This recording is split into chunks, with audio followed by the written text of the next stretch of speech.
ಕೇವಲ ದಕ್ಷಿಣ ಕರ್ನಾಟಕ ಮಾತ್ರ ಅಲ್ಲ, ಉತ್ತರ ಕರ್ನಾಟಕ ಭಾಗದಲ್ಲೂ ಕೂಡ ವ್ಯಾಪಕವಾದ ಮಳೆಯಾಗಿದೆ. ಅದರಲ್ಲೂ ಬೆಳಗಾವಿ, ಚಿಕ್ಕೋಡಿ ಈ ಭಾಗದಲ್ಲೂ ಕೂಡ ವರುಣಾರ್ಭಟ ಜೋರಾಗಿದೆ.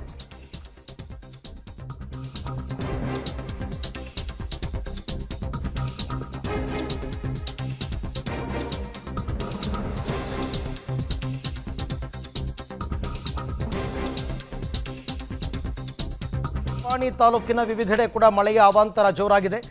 ಭಾರೀ ಬಿರುಗಾಳಿಗೆ ಹಾರಿ ಹೋಗಿದೆ 20ಕ್ಕೂ ಹೆಚ್ಚು ಮನೆಗಳ ಮೇಲ್ಛಾವಣಿ. ಕುಸಿದು ಬಿದ್ದಿದೆ ನಿಪ್ಪಾಣಿ ನಗರದ ಅನೇಕ ಮನೆಗಳ ಹೆಂಚುಗಳು. ಧರೆಗೆ ಬಿದ್ದಿದೆ 20ಕ್ಕೂ ಹೆಚ್ಚು ಮರಗಳು ಹಾಗೂ ವಿದ್ಯುತ್ ಕಂಬಗಳು. ನಿಪ್ಪಾಣಿ ತಾಲೂಕಿನ ವಿವಿಧೆಡೆ ನಿನ್ನೆ ರಾತ್ರಿ ಭಾರೀ ಬಿರುಗಾಳಿ ಸಹಿತ ಮಳೆ.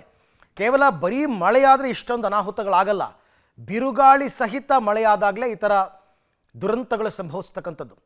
ಪಾಪ ಎಷ್ಟೋ ಜನ ಗ್ರಾಮೀಣ ಭಾಗದಲ್ಲಿ ಹೆಂಚಿನ ಮನೆಯಲ್ಲಿ ವಾಸ ಇರ್ತಾರೆ. ಈ ಹೆಂಚುಗಳು ಮೇಲ್ಛಾವಣಿಗಳೇ ಹಾರೋದಾಗ ಅವ್ರು ಎಲ್ಲಿ ಹೋಗಬೇಕು, ಹೆಂಗೆ ವಾಸ ಮಾಡಬೇಕು, ರಾತ್ರಿ ಹೆಂಗೆ ಕಳಿಬೇಕು, ಆತಂಕ. ಬಟ್ ಮಳೆ ಇಲ್ಲ ಇಲ್ಲ ಇಲ್ಲ ಅಂತಿದ್ದವರು ಈಗ ಮಳೆಯ ಆರ್ಭಟಕ್ಕೆ ಜನ ತತ್ತರಿಸ್ತಾ ಇರ್ತಕ್ಕಂಥ ದೃಶ್ಯವನ್ನು ನಾವು ನೋಡ್ತಾ ಇದ್ದೀವಿ. ಇವಾಗ ನೀವು ನೋಡ್ತಾ ಇರ್ತಕ್ಕಂಥದ್ದು ಬೆಳಗಾವಿ ಜಿಲ್ಲೆ ನಿಪ್ಪಾಣಿ ತಾಲೂಕಿನ ವಿವಿಧ ಕಡೆ. ಈ ಬಗ್ಗೆ ಮತ್ತಷ್ಟು ಮಾಹಿತಿ ನನ್ನ ಕೊಲೀಗ ಚೇತನ್ ಅವರಿಂದ ಪಡಿತಾ ಹೋಗ್ತೀನಿ. ಚೇತನ್, ಈಗ ಸದ್ಯಕ್ಕೆ ಲಭ್ಯ ಇರೋ ಮಾಹಿತಿ ಪ್ರಕಾರ ಎಲ್ಲೆಲ್ಲಿ ಮಳೆಯ ಅವಾಂತರದಿಂದ ಆಗಿರೋ ಅನಾಹುತಗಳೇನು?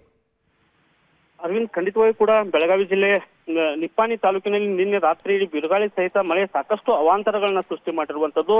ಪ್ರಮುಖವಾಗಿ ನಿಪ್ಪಾಣಿ ನಗರದ ಅಂಬೇಡ್ಕರ್ ಗಲ್ಲಿ ಏನಂತಾರೆ, ಆ ಗಲ್ಲಿಯಲ್ಲಿ ಸಾಕಷ್ಟು ನಷ್ಟ ಆಗಿರುವಂತದ್ದು.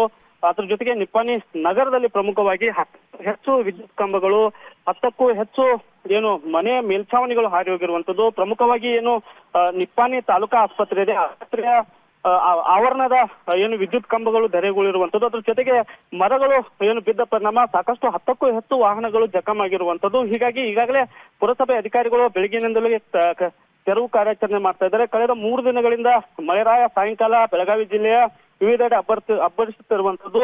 ನಿನ್ನೆ ಸುರಿದ ನಿಪ್ಪಾಣಿ ತಾಲೂಕಿನ ವಿವಿಧೆಡೆ ಮೇಲೆ ಸಾಕಷ್ಟು ಅವಾಂತರ ಸೃಷ್ಟಿಸಿದೆ ಅಂತಾನೆ ಹೇಳ್ಬೋದು. Arvind, okay Chetan, thank you ತಮ್ಮ ಎಲ್ಲ ಮಾಹಿತಿಗೆ. ಇದು ಬೆಳಗಾವಿ ಜಿಲ್ಲೆ ನಿಪ್ಪಾಣಿ ತಾಲೂಕಿನಲ್ಲಿ ಮಳೆಯಿಂದಾಗಿರ್ತಕ್ಕಂಥ ಅನಾಹುತಗಳ ಬಗ್ಗೆ ನನ್ನ ಕೊಲೀಗ್ ಕೊಟ್ಟಂತಹ ಮಾಹಿತಿ. 20ಕ್ಕೂ ಹೆಚ್ಚು ಮರಗಳು ಬಿದ್ದಿದೆಯಂತೆ, ವಿದ್ಯುತ್ ಕಂಬಗಳು ಬಿದ್ದಿದೆಯಂತೆ, 20ಕ್ಕೂ ಹೆಚ್ಚು ಮನೆಗಳ ಮೇಲ್ಛಾವಣಿ ಹಾರು ಹೋಗಿದೆ. ನಿರಾಶ್ರಿತರಾಗ್ಬಿಟ್ಟಿದ್ದಾರೆ ಜನ ಪಾಪ ಒಂದು ಮಳೆಗೆನೆ.